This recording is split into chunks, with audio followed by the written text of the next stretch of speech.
You could always hear him before you saw him. The screen door would slam. Boots would hit the floor like thunder. And somewhere down the hall, an 8-year-old boy would freeze mid-breath, waiting to see whether the man walking in was drunk or just angry. Most of the time, it was both. Jordan Mason learned early that love could come with fists, and that silence was sometimes safer than truth. After his real dad died, his mom remarried a man who saw her son as a nuisance, something to break, not raise. The bruises were hidden, the words cut deeper. And his mom? She wore her own kind of silence like a second skin. But even in that darkness, Jordan held on to something: hope.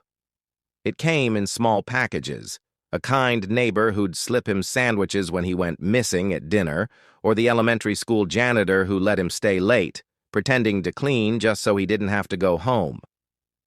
One day, after his stepfather threw his books into the rain for being too soft, Jordan decided something.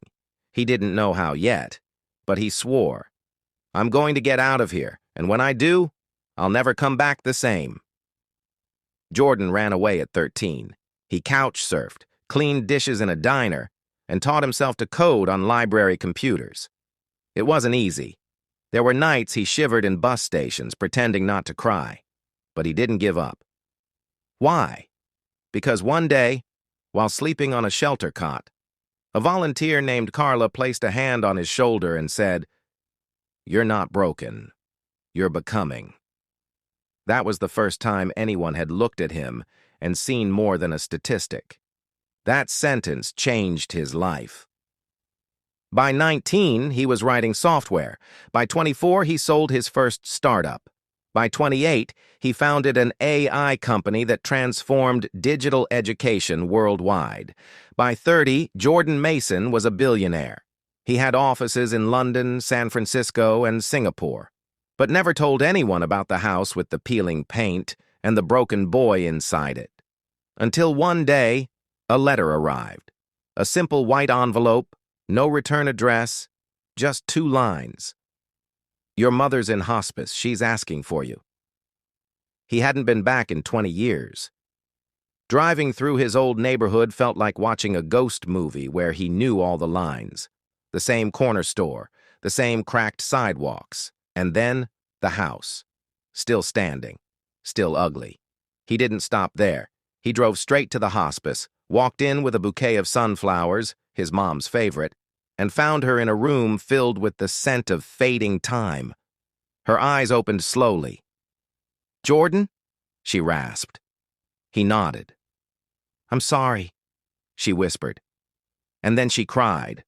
Not for herself, but for the little boy she couldn't protect. He sat with her for hours, told her about his life, the company, the people he now helped, how Carla, the shelter volunteer, still sent him Christmas cards. Before she passed that night, she squeezed his hand and said, "You became good, even when the world wasn't." Then came the twist. At the funeral, the man who used to terrify him showed up. Older now, slower, still with that permanent scowl like life owed him something. He had the nerve to ask Jordan for help. "I heard you made it big," he said. "I'm not well. Don't got much left. Just a loan, maybe." Jordan looked at him, this man who'd taught him pain like a second language, and for a long moment said nothing. Then he reached into his coat, pulled out an envelope, and handed it over. The man smirked. "Knew you'd come around." But when he opened it, there was no money, just a simple note. "I forgive you, but I don't owe you. You took my childhood, but you don't get my future." Jordan didn't stay. Instead, he turned the land where the house stood into something new: the Becoming Foundation, a youth center and tech incubator for kids from broken homes. He hired mentors, therapists, engineers. The walls were painted in bright colors. The door never slammed, and every kid who walked in got a new backpack, a warm meal, and a journal with one quote on the first page: "You're not broken. You're becoming." Final reflection. Jordan's story isn't about revenge or success. It's about breaking the cycle with grace, about rising from pain and choosing compassion over bitterness. It's about how one act of kindness, a sandwich, a sentence, a safe space, can plant a seed that one day becomes a forest of hope.